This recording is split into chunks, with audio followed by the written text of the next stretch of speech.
Değerli kardeşlerim, hepinizin bildiği ve şahit olduğu gibi bir bilişim çağında yaşıyoruz.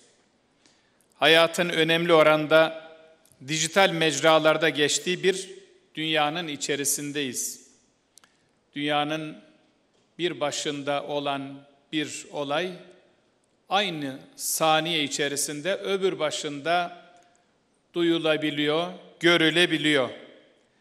Günümüzde sayıları milyarlarla ifade edilen internet kullanıcısı, artık günlük hayatın bir parçası haline gelen dijital araçlar vasıtasıyla okumakta, yazmakta, ticari işlemlerde bulunmakta ve sosyal medya üzerinden iletişim ve etkileşim sağlamaktadır. Bugün yapay zeka ve bilgi teknolojilerindeki hızlı gelişmeler hayret verici sonuçlar ortaya koymaktadır. Dijital dünyayı etkin kullananlar tercihleri ve davranışları onlar yönetiyorlar. Kim daha etkin kullanıyorsa onlar genele hakim oluyorlar. Sadece kişisel davranışlar ve gündelik hayat değil, güvenlik ve savaşlar da artık teknolojik alanlarda gerçekleşiyor. Bu gerçekliği yok sayamayız. Riskleri ve imkanlarıyla bu süreci doğru okumak ve ona göre davranmak zorundayız. Bugün teknolojinin gelişmesiyle bilgiye ulaşmak çok daha kolaylaştı. Artık tüm kişiler ve kurumlar ürettikleri ve sahip oldukları tüm bilgileri, yayınları internet ortamına aktarıyor.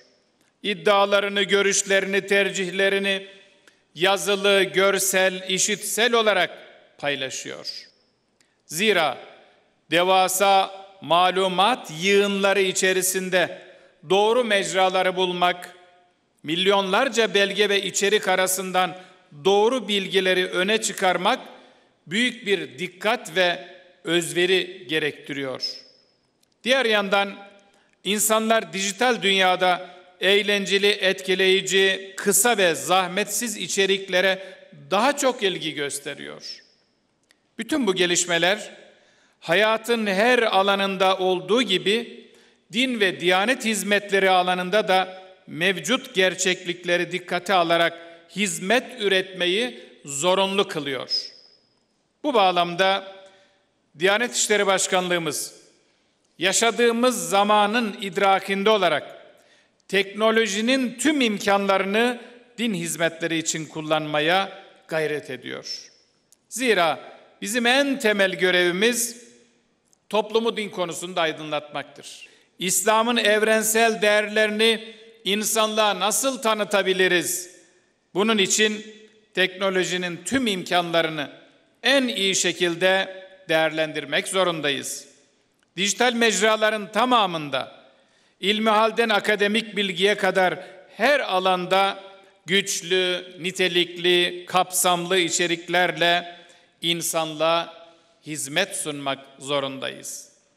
Çağın psikolojisini dikkate alarak hayata dair etkileyici, akıcı ve kolay kullanılabilir programlar geliştirmek zorundayız. Dinimizi, inancımızı, sevgili Peygamberimizin güzel ahlakını tanıtmak gayesiyle kısa videolardan çizgi filmlere, aktüel yapımlardan akademik anlatımlara kadar her yaştan kullanıcıya hitap eden on binlerce içerik üretiyoruz.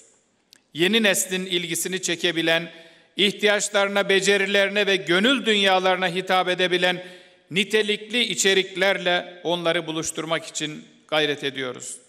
Kur'an-ı Kerim hatim ve meal setleri, yüzlerce kitap, makale, sesli ve görüntülü içeriklerin bulunduğu dijital platformlarımız var. İslam'ın evrensel değerlerini dijital mecralar yoluyla tanıtmak amacıyla dijital yayın formatlarına uygun ve her yaştan kullanıcıya hitap eden içerikler üretmeye devam ediyoruz. Milyonlarca vatandaşımız medya ve internet üzerinden yayın yapan kanallarımızdan bizleri takip ediyor.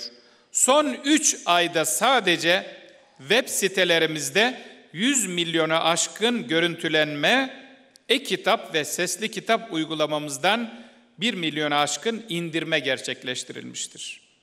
25 milyona aşkın insanımız başkanlığımızın dijital mecralarını takip etmektedir. Dijitalleşme, yapay zeka, kripto paralar, robot teknolojisi, metaverse, transhümanizm gibi konularda birçok kongre, sempozyum ve çalıştay yaptık. Bunlardan hareketle çalışma alanları ve faaliyet planları oluşturduk. Ancak biliyorsunuz dijital dünya çok hızlı değişen ve sürekli yenilenen bir alan. Çabuk üretiliyor, çabuk tüketiliyor. Bu alanda etkin ve etkili olabilmek için özel gayret gerekiyor. Sürekli yeni çalışmalar yapmak gerekiyor. Yerinde ve zamanında aktiviteler yapmak gerekiyor. Şimdi tüm dijital hizmetlerimizi tek bir mobil uygulamada bir araya getirdik.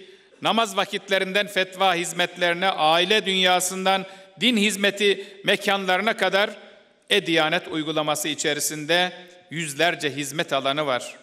Yani insanımızın dini bilgi, ibadet ve din hizmeti alanında ihtiyaç duyduğu her şey bu uygulamada mevcut elhamdülillah.